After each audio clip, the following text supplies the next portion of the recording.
वो कोरोना महामारी को तो धन्यवाद देना कि तुम कमा नहीं रहे थे। 1 रुपया तुमने उस कोरोना महामारी में पूरे 2 महीना 3 महीना जितने महीना कोरोना चला, एक कमाने के लिए नहीं गया। और तो भी मेरे परमात्मा ने तुमको घर में रखा और गरम गरम रोटी खिलाई। जितना तो तुम दुकान पे बैठ के कमाते थे तो ठंडी खाते थे। दुकान पर बैठकर कमा रहे तो ठंडी खाते हो। 8 बजे से दुकान पर 9 बजे से गए हो और जब आए मैं टिफिन लगा दे, मैं टिफिन खा लूंगा, और दुकान पर टिफिन पड़ा हुआ है, बहुत देर का भोजन भी कह रहा है कर ले दादा कर ले, पर नहीं करा, कमाने में लगा हुआ। इतना कमाया कि रोटी भी गरम नहीं खा पाया। आखिरी तक भी रोटी गरम नहीं मिली, आखिरी तक भी। और इतना कमाया, हाय हाय मोबाइल पे लगा है, रोटी मुंडा में केवल ठूस रहा है, खा थोड़ी ना रहा है, ठूस रहा है। जल्दी खाऊंगा, मेरे को वहां जाना, जल्दी खाना मेरे को वहां जाना, जल्दी खाना मेरे को वहां जाना, मेरे को जल्दी आना, मुझे वहां करना, ये करना वो करना। अरे किसके लिए कमा रहे हो? 2 रोटी तो चैन से खाओ। 9 बजे से दुकान पर चले जाते हो, रात को 10-11 बजे आते हो, कमा कर कमर टूटी जा रही है, बीपी शुगर ऊंचा नीचा होए जा रहा है, बाल झड़े जा रहे हैं, पूरे शरीर पूरा बेकार हो गया। और 2 रोटी भी चैन से नहीं खा रहे, 2 रोटी भी। और मेरा माताओं से निवेदन है, अपने पति से एक शब्द जरूर कहा करो कि किसके लिए कमा रहे हो। ठीक है, पूत सपूत तो की धन संचय, और पूत कपूत तो की धन संचय। बेटा सपूत होगा ढेर लगा देगा, और बेटा कपूत होगा 50-50 लाख की 4 गाड़ी भी छोड़कर जाना तो सब राख मिला देगा। बिल्डिंग कोठी बंगला दुकान ढेर बनाकर चले जा, सब राख मिला देगा।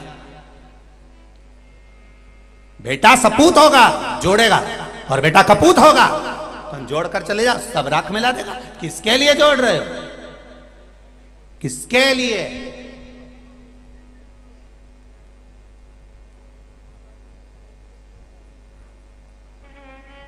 बहुत कठिन है हमारा। अपनी जिंदगी को मस्त होकर जियो, खूब अलमस्त होकर। मुख में हो राम नाम, राम सेवा हाथ में, तू अकेला नहीं प्यारे राम तेरे साथ। अलमस्त होकर। बेटे ने आवाज लगाई, पापा ने 25,000 का मोबाइल दिला दिया। बेटी ने आवाज लगाई, पापा ने 10,000 का मोबाइल दिला दिया, 25,000 का मोबाइल दिला दिया। पत्नी बोली, उसके लिए 25,000 का मोबाइल आ गया। शादी की सालगिरह हुई, रानी हार आ गया। और मेरा भेरू अभी भी कीपैड चला रहा है, अभी भी छोटा, अपने को काम ही नहीं पड़ता, दुकान पे लगे रहते तो फुर्सत नहीं मिलती, ये बच्चे लोगों का काम पड़ता। तो बेटों को तो चाहिए पापा से कहे, पापा तुम कितना कमाते हो मेरे बाबुल, मेरी शादी के लिए जोड़ा, परिवार के लिए जोड़ा, छोटे से मकान से 4 मंजिल का मकान करा, पापा कितना कमाया है पापा। बेटी भी कह सकती है, बाबुल कितना कमाया। पापा एक बात कहूँ, थोड़ा जल्दी आया करो, अपना परिवार सब साथ बैठकर भोजन करेंगे पापा, तो मुझे अच्छा लगेगा। मैं शादी कर कर चली जाऊंगी तब तो आप अकेले रहोगे, भाई की शादी हो जाएगी तो जगदम्बा घर में आ जाएगी, तुम चैन से रोटी खा सकोगे नहीं खा सकोगे, कोई भरोसा नहीं पापा। जब तक हम भाई बहन कुंवारे हैं साथ में भोजन करें पापा, आओ साथ में बैठें, थोड़ा समय हमारे को भी तो दीजिए। पर हाय कमाई, हाय कमाई, हाय कमाई, तिजोरी तो भरी पर ये तिजोरी खाली कर दी। 21,600 रोज निकाल दी, रोज निकाल दी। महाराज मथुरा मंदोदरी छोटी सी अवस्था से शिव उपासना में लगी थी। जैसे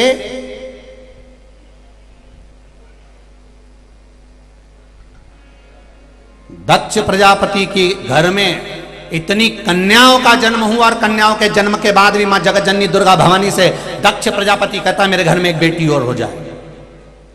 एक बेटी का और जन्म हो जाए।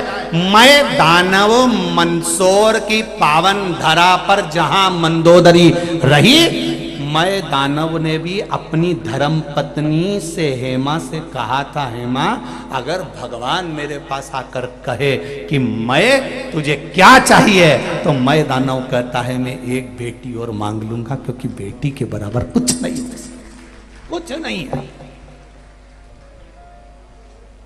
बेटी के आगे कुछ भी नहीं। बेटा एक कुल को तारता है और बेटी दो कुल को तारती है। बेटी का जीवन कोई साधारण जीवन है क्या? एक नारी का जीवन बड़ा कठिन जीवन है, बड़ा कठिन। पूरी बंधन में जिंदगी निकलती है। पहले बचपन में माता पिता का बंधन है, बड़ी हुई भाई का बंधन, फिर छूटी पति का बंधन, फिर आगे बढ़ी पुत्रों का बंधन, और आखिरी में अर्थी पे लेटी तो भी खींच कर बांधा गया बंधन। पीछा छूटा का बंधन। शंकर जी के पास गई शमशान में, तब सारे बंधन, हाथ में कहीं का डोरा भी बंधा हो तो काट दिया जाता है। इतने इतने समझदार लोग बैठे, इनसे पूछो मैं शमशान में डोरा काटे कि नहीं काटे? जलाने से पहले जितने बंधन होते सब काट दिए जाते हैं। क्यों? शंकर भगवान ने पार्वती से कहा था, पार्वती सारी दुनिया में बंधन चलेगा पर महादेव के पास कोई बंधन नहीं चलता, मेरे पास आओगे सारे बंधनों से मुक्त हो जाओगे। इसलिए शमशान में आग लगाने से पहले सारे बंधन काट दिए जाते हैं। शरीर पर जो जो माला हो, कंठी हो, मोली बंदी हो, नाड़ा बंधा हो, सब काट दे, कि जलने से पहले बंधन मत रहने देना, क्योंकि शंकर के पास जा रहा है। शिव के पास जाओ, कथा में जाओ, शिव महापुराण में जाओ, आस्था चैनल पर सुन रहे हो चाहे फेसबुक पर सुन रहे हो, शंकर की कथा में लगे हो, शिव मंदिर में लगे हो, तो बंधन में मत रहना कि किसी ने ये बोल दिया, किसी ने वो बोल दिया, किसी ने यूं बोल दिया। कोई बंधन नहीं। आग लगे बस्ती में, अपन रहो मस्ती में। जो जितना ज्यादा बोले उसकी दुकान के सामने से खजूर वाली चोटी करके ज्यादा निकलो, जा। आग लगन दो, लगे तो देखा जाए। कई लोग हंसेंगे, बताओ शंकर जी पे पानी चलाने चली ये आई सियोर वाला गुरु जी की चेली, तो और मोबाइल में गाना बजाते चलो, तेरे डमरू की धुन में काशी और मस्ती में जाओ, अलमस्त। सावन का महीना आए, रोज शिव जी की आराधना, शिवरात्रि आए, शिव जी की आराधना, मन में शंकर बस जाए, बस आनंद ही आनंद। बोले बोले तो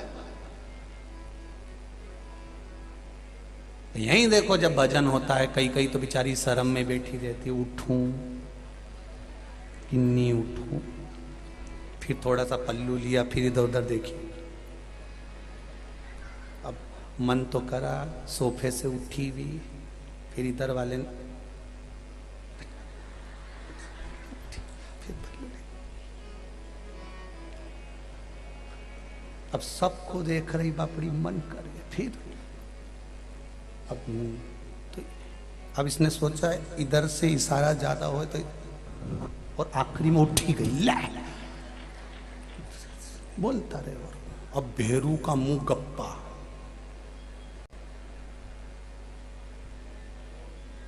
तू घरे चल, तू चल घरे। तो उन्हें भी कह दिया, आ भेरू तू आ, आज नी सिंदूर चढ़ाया तुम्हारा नाम भी नहीं। और ये बोला और फिर जगदम्बा बिखरी। तुम 10 जगह जाओ, मैं बोलूं एक बार कथा में लेके अगर इतनी अकड़, शिव पुराण में मत चलना मेरे साथ, कल से मैं अकेली चली जाऊं। ले उन्हें स्कूटी उठाई, धुंधुड़ा के पहुंची गई, और घर गई तो सारी स्कूटी 2-4 जगह से दूची। तो पति ने कहा कि ये 4 जगह से स्कूटी दोष दी, तो वो तो स्कूटी थी।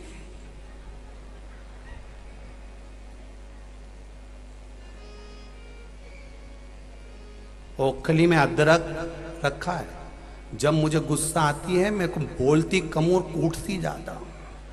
पूरा अदरक मैंने कूट दिया, तो फ्रिज में कूटा कुटाया क्यों रखा? क्योंकि अदरक चाय में तो इतना सही डलता है।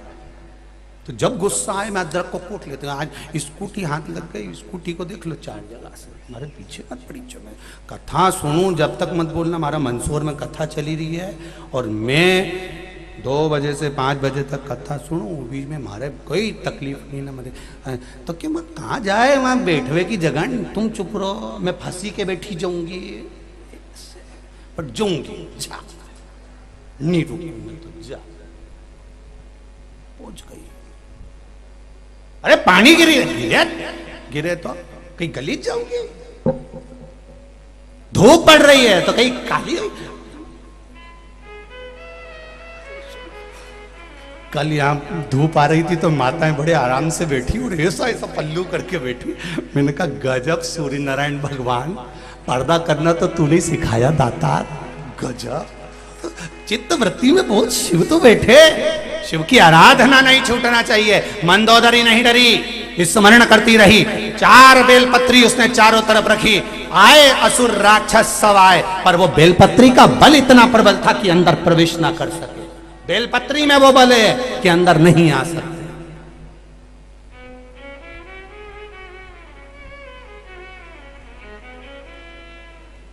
बेलपत्री का बल कोई साधारण है?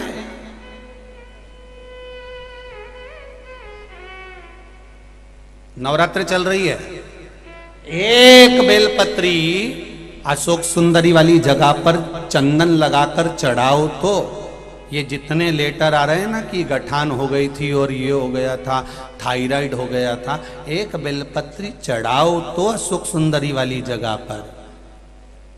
अंदाजा लगा कर रखना, इस नवरात्रे से अगले नवरात्रे तक अगर शरीर में गांठ भी हो जाए तो फोन कर कर बता देना कि गांठ हो गई। अशोक सुंदरी वाली जगह पर एक बेलपत्र चढ़ाया तो जाए, शिव को 1 लोटा जल चढ़ाया तो जाए, शंकर का गुणगान किया तो जाए। पवित्र है ये वाणी, ये जिह्वा और ये श्रवण, जिससे हम कथा सुन रहे हैं, कथा कह रहे हैं, कथा बोल रहे हैं।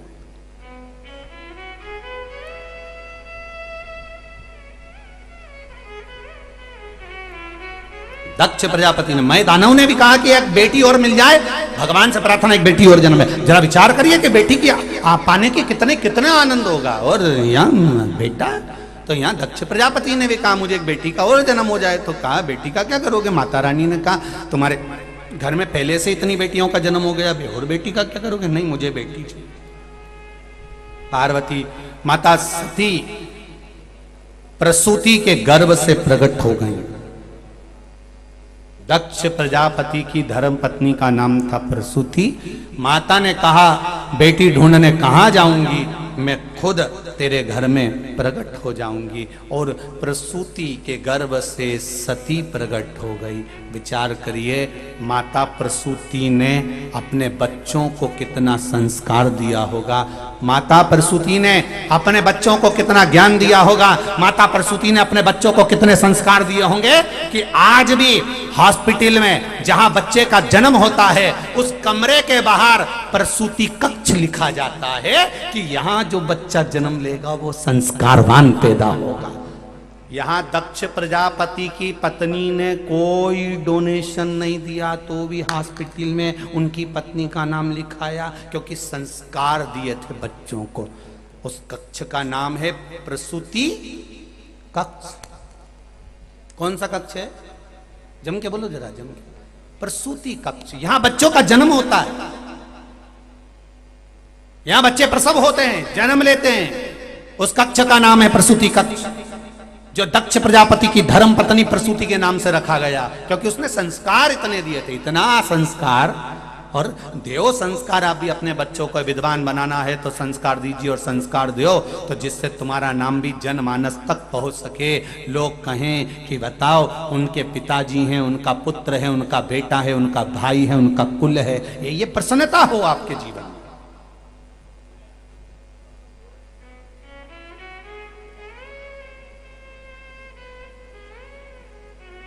एक बेटी और हो जाए तो वो बेटी हुई प्रसूति के गर्भ से सती हुई। सती मैया ने बाल्यावस्था में तप साधना करी, जैसे मंदोदरी ने तप साधना करी। जब मंदोदरी जैसे चारों तरफ बेलपत्र लगकर भगवान का भजन करती थी, आपको लगे ना कभी जीवन में कि मुझे लग रहा है कि ये कुछ गलत होने वाला, तो एक काम जरूर करिएगा, शंकर जी पे एक बेलपत्र उठाकर अपनी जेब में या अपने पास में रख लीजिएगा। गलत हो ही नहीं सकता, क्योंकि ये बेलपत्री नहीं है। ब्रह्मा, विष्णु और महेश, सरस्वती, लक्ष्मी और पार्वती, और इसके बीच में ये दो पत्ती के बीच में जो बड़ी पत्ती है, इसके बीच में जो जगह है, इसमें 33 कौटी देवी देवता, और यहाँ दो पत्ती से लेकर यहाँ तक का जो जगह है, इसमें 64 योगनियां सब इस बेलपत्री के अंदर विराजमान होते हैं। जब देवता हमारे साथ रहते हैं तो बुरा हो ही नहीं सकता, ये निश्चित है।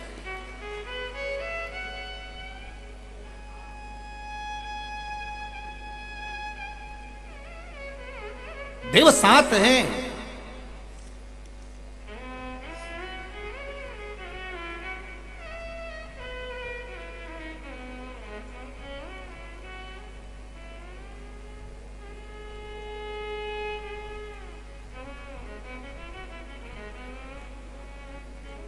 कितनी पुण्यमय धरा है भारत की भूमि, जहां पर सती मैया ने जन्म लिया, जन्म लेकर तप किया, तप करने के बाद भगवान शंकर को प्राप्त करा, और शिव जी को प्राप्त करने के बाद में फिर शिव जी के साथ सत्संग करने गई। सत्संग में थोड़ा सा अभिमान जाग गया, शरीर दक्ष प्रजापति के यहाँ त्याग ना पड़ा, तो लोगों ने कहा कि सती मैया ने शरीर का त्याग करा। एक गलती माता सती ने कर दी थी जिंदगी की, वो गलती आप कभी मत करना मंदसौर वालों। और जितने लोग आस्था पर सुन रहे हैं, जितने लोग फेसबुक यूट्यूब पर सुन रहे हैं, उनसे भी कहूंगा, जो माता सती ने गलती करी वो आप कभी मत करना, अपनी जिंदगी में उतार कर रखना। सती ने एक गलती कर दी थी कि गई पिता के घर में यज्ञ में, और यज्ञ में जाकर उसने एक गलती कर दी। अगर सती को मरना ही था, प्राण त्यागना ही थे, भस्म होना ही था, तो कहीं दूसरी जगह आग लगाकर मरना था। सती मैया अगर मरी, प्राण त्यागे, भस्म हुई, तो यज्ञ जिस कुंड में हो रहा था, सती उसी कुंड में कूद गई। हमारा सनातन धर्म कहता है, भाई अगर कहीं कुछ बोलना भी है, कुछ करना भी है, तो बहुत मौके पड़े हैं। किसी की शादी हो तो उसमें खिल्ली उड़ा लेना, कहीं दूसरी जगह हो तो वहां राजनीति में पांव खींच लेना, पर कहीं यज्ञ हो रहा हो, कथा हो रही हो, भागवत हो रही हो, कोई अच्छा कार्य हो रहा हो, तो उस यज्ञ में कूद कर या गड़बड़ी कर कर अपनी जिंदगी को नरक मत बनाना। सती ने एक गलती कर दी थी कि यज्ञ कुंड में कूद गई। शंकर भगवान क्रोध में आ गए। भोलेनाथ जी को क्रोध किस बात पर आया?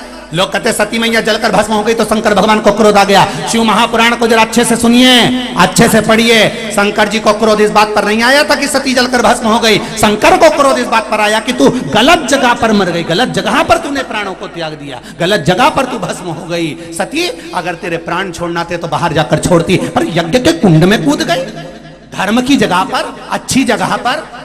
अरे पांव खींचने के लिए बहुत जगह पड़ी होती है, गलत करने के लिए बहुत जगह पड़ी होती है, पर कहीं सनातन धर्म आगे बढ़ रहा हो, धर्म आगे बढ़ रहा हो, यज्ञ हो रहा हो, अनुष्ठान हो रहा हो, कुछ अच्छा हो रहा हो, तो वहां पर कूद कर गड़बड़ी कर कर अपनी जिंदगी नरक मत कर।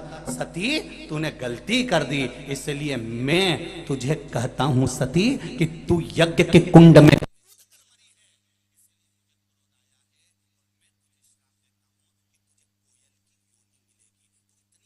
से मुक्त नहीं होगी। अभी तो तुझे कोयल बनकर कूकना पड़ेगा, जगह जगह काली कोयल बनकर तू कूकेगी। और वो सती मैया को कोयल की योनि प्राप्त हो गई।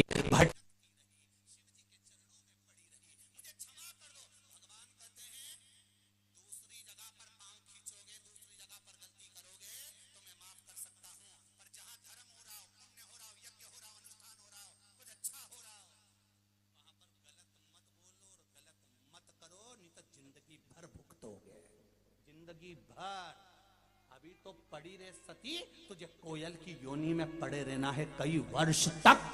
अभी तो तुझे भोगना है कोयल की योनि। सती कहती है मुझे क्षमा कर दो, आगे से कभी मैं यज्ञ में अपने प्राणों को नहीं त्यागूंगी। भगवान कहते हो ही नहीं सकता, तुझे भोगना तो पड़ेगा, अभी तो तू भोगेगी।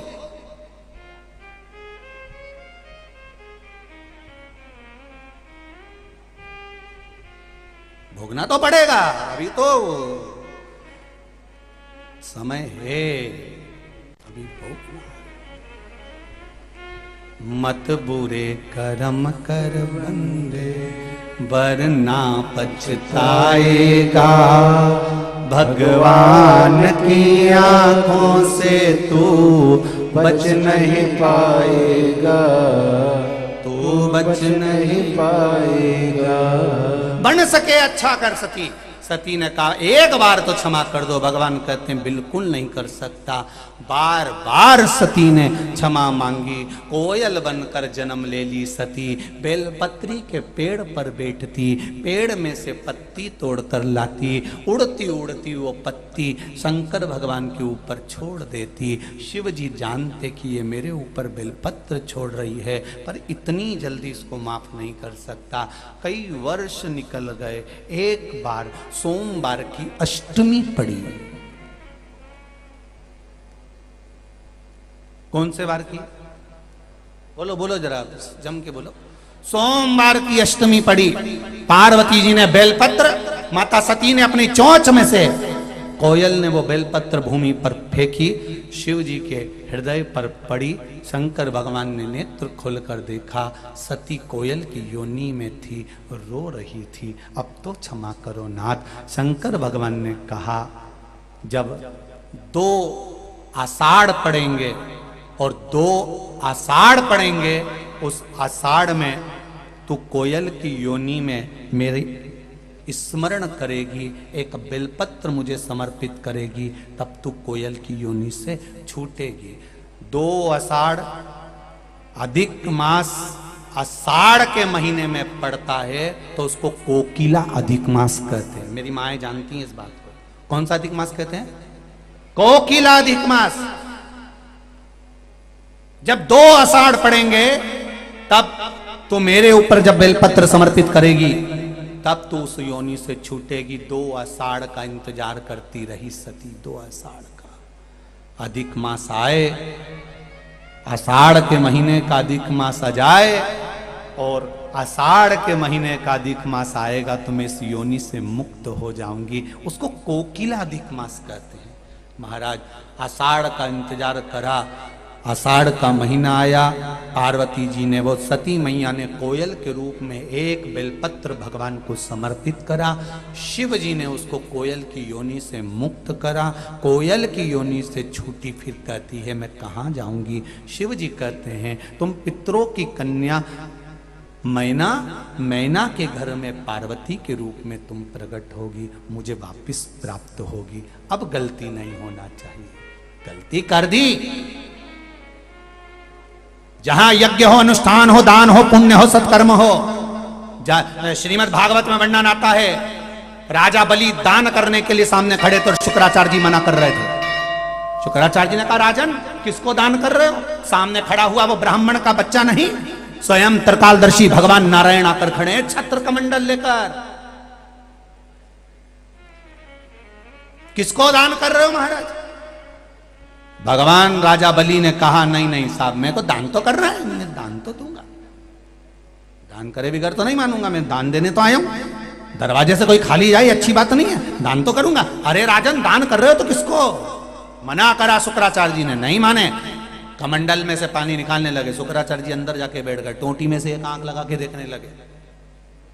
पानी नहीं निकलने दूंगा चाहे कुछ भी हो जाए, पानी निकलने ही नहीं दूंगा चाहे कुछ भी हो जाए। शुक्राचार्य जी ने बहुत हरकत करी, टोटी में बैठ गए, कमंडल में बैठ गए, कुछ भी हो जाए ये होने ही नहीं दूंगा चाहे कुछ भी हो जाए। और उन्होंने बहुत प्रयास करा, पर नारायण तो नारायण थे। उन्होंने कहा राजन क्या हुआ? राजन बोले कमंडल में से पानी नहीं निकल रहा है। भगवान बोले क्यों नहीं निकल रहा? राजा बलि बोला मुझे लगे में कचरा अड़ी गया। भगवान विष्णु ने कहा कचरा भी अच्छा, जाड़ा अड़ा है तो चिंता मत कर, हमने अपनी जिंदगी में कचरा ही साफ करा, अब की बार इसको साफ कर दूंगा। राम अवतार में रावण साफ कर गया, कृष्ण अवतार में कंस, नरसिंह बनकर हिरण्यकशिपु, बरहा बनकर हिरण्याक्ष, लादे शुक्राचार्य को साफ कर दो। दे तो जरा कमंडल। उन्होंने कमंडल लिया, बाजू में से कुसा की चटाई में से कुसा खींचा, कुसा खींच के जो टोटी में दिया तो बापड़ा की एक आंख निकटी गई। कितनी आंख रह गई? जम के बोलो जरा। एक। तो किसी ने पूछा भगवान ये शुक्राचार्य जी की एक आंख भगवान ने क्यों कर दी? उनकी तो दो रहना थी, तो एक आंख क्यों करी?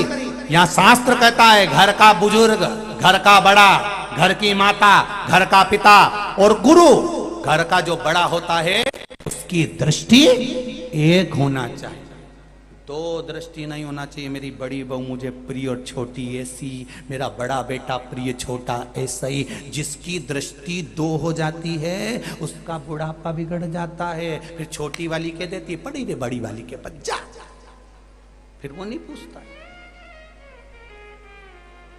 दृष्टि दो नहीं होना। मेरा बुजुर्ग माताओं से निवेदन है, पिताओं से निवेदन है, जितने बुजुर्ग हैं उनसे निवेदन करूंगा, कभी अपनी बहुओं के सामने मत कहना कि मुझे बड़ी प्रिय की छोटी प्रिय। कभी मत कहो कि बड़ा अच्छा कि छोटा अच्छा। गेंद खेलते समय किसी के भी पाले में जा सकती है, बुढ़ापा आते आते किसी से भी पाला पड़ सकता है। इसलिए सबकी तारीफ करो। मेरी बड़ी बहू बहुत बढ़िया, छोटी बहू बहुत बढ़िया, बड़ा बेटा बहुत बढ़िया, छोटा बेटा बहुत बढ़िया। अपने का ही करना, अपने तो दो रोटी खाना, बढ़िया आराम से जिंदगी जीना, फुल एंजॉय। अपने का ही करना कि बड़ी ऐसी की छोटी ऐसी। और जिसने भेद करा अपनी बुद्धि में, जिसने बुद्धि में भेद कर लिया कि दो दृष्टि बना ली, नहीं मेरी बड़ी बहू अच्छी है, छोटी तो ऐसी है, छोटी में तो अकल नहीं है, छोटी अच्छी है तो बड़ी ऐसी है, मंजली ऐसी संजली ऐसी, वो गया। फिर तू तो गई, फिर कोई मतलब। भेद ना करिए दृष्टि, एक दृष्टि रखिए। गुरु जब दो दृष्टि करता है तो गुरु का जीवन बिगड़ जाता है। माता पिता जब दूरदृष्टि करते हैं तो जीवन बिगड़ जाता है। इसलिए एक दृष्टि से देखिए, एक जाजम से, एक जाजम। कितनी बड़ी बात लिखी है शिव महापुराण और स्कंद पुराण में कि सबसे ज्यादा नरक में कौन गिरता है। आप लोगों ने तो कथा सुनी है शिव पुराण की, टीवी पे सुनी कि नहीं सुनी? कई बार तो बोला हमने, सबसे ज्यादा नरक में कौन गिरता है? तो कहा जो प्रसाद बांटता है वो सबसे ज्यादा नरक में गिरता है। प्रसाद बांटने वाला नरक में गिरता है। हाँ, कारण क्या है? प्रसाद शादी में नहीं बंटता, किटी पार्टी में नहीं बंटता, फंक्शन में नहीं बंटता। प्रसाद धर्म की जगह पर बंटता है। प्रसाद मंदिर, देवालय, कथा, सत्संग, कीर्तन, जहां धर्म होगा प्रसाद वहां बटेगा। तो प्रसाद बांटने वाला नरक क्यों चले जाता है? क्योंकि प्रसाद बांटने वाला जब खड़ा होता है, सब आते हैं तो थोड़ा थोड़ा देते जाता है, और अपनी कोई पहचान वाला आया तो हाथ इतना फैल जाता है। जो भगवान के चरणों में जाकर कपट कर जाता है वो नरक चले जाता है। इसलिए निवेदन है प्रसाद बांटने वालों से भी कि अगर कोई प्रसाद बांटे तो उनसे निवेदन है तुम्हारी धर्म पत्नी भी आए और कितनी भी आंख दिखाए उतना ही देना जितना सबको दिया सब। और वो डराए भी तो कह देना तू घरे जा, मैं लेके आ जाऊंगा, पर अभी नहीं, तू आ जा पे सब महाराज। साधारण सी भूमि नहीं भारत की। तब साधना, जैसे ही पार्वती जी का जन्म हुआ और देवऋषि नारद आए और उन्होंने कह दिया इसको जो पति मिलेगा वो नग्न वेशधारी, जटा जूट बांधने वाला, भस्म रमाने वाला, ऐसा पति मिलेगा।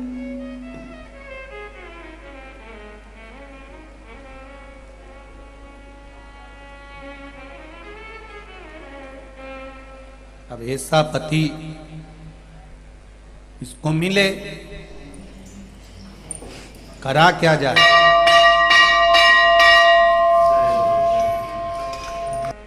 रोने लगी मैनावती, आंख से आंसू बहने लगा मैनावती के, नैनों से जल बह रहा है मैनावती के कि मेरी बेटी के भाग्य में पति भी लिखा तो ऐसा लिखा। ध्यान देना जरा मंदसौर वालों, और जितने लोग आस्था चैनल पर कथा सुन रहे हो, जितने फेसबुक यूट्यूब पर कथा सुन रहे हो, थोड़ा ध्यान दें। लिखण वाले ने जो लिखा वो अपनी जगह पर है, भाग्य वाले ने भाग्य बता दिया कि ऐसा जीवन रहेगा।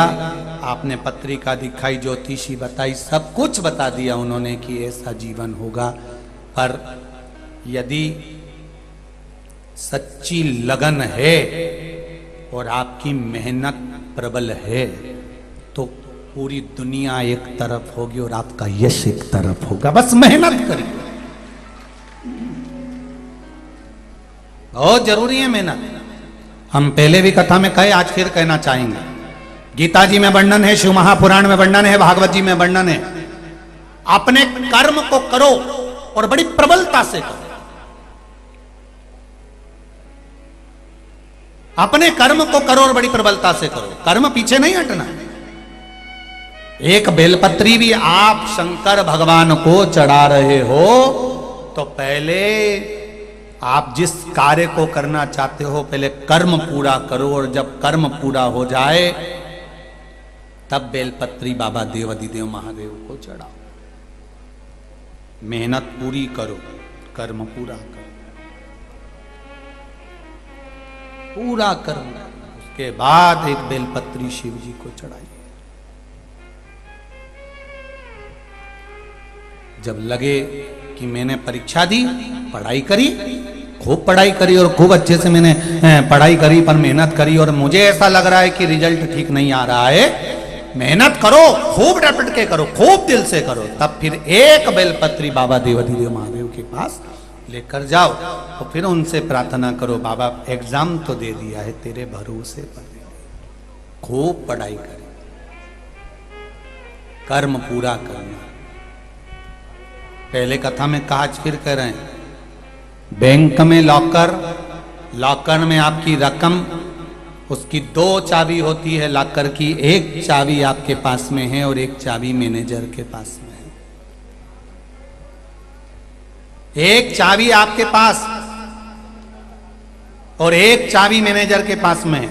मैनेजर अपनी चाबी कितनी भी घुमा ले, ताला खुलेगा? जम के तो बोलो, नहीं खुलेगा। और तुम अपनी चाबी कितनी भी घुमा लो, ताला खुलेगा? नहीं।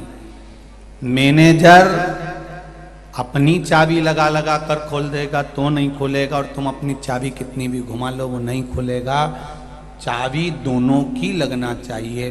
शिव महापुराण कहती है, आप कर्म की चाबी घुमाए जाओ, मेहनत करे जाओ, करे जाओ, कर्म करे जाओ, पढ़ाई करे जाओ, काम किए जाओ। एक ना एक दिन मेरा देव अधिदेव महादेव तुम्हारे भाग्य की चाबी को घुमाकर चला जाए। भाग्य की चाबी वो घुमाएगा, कर्म की चाबी तुम्हें घुमाना है, कर्म तुम्हें करना है।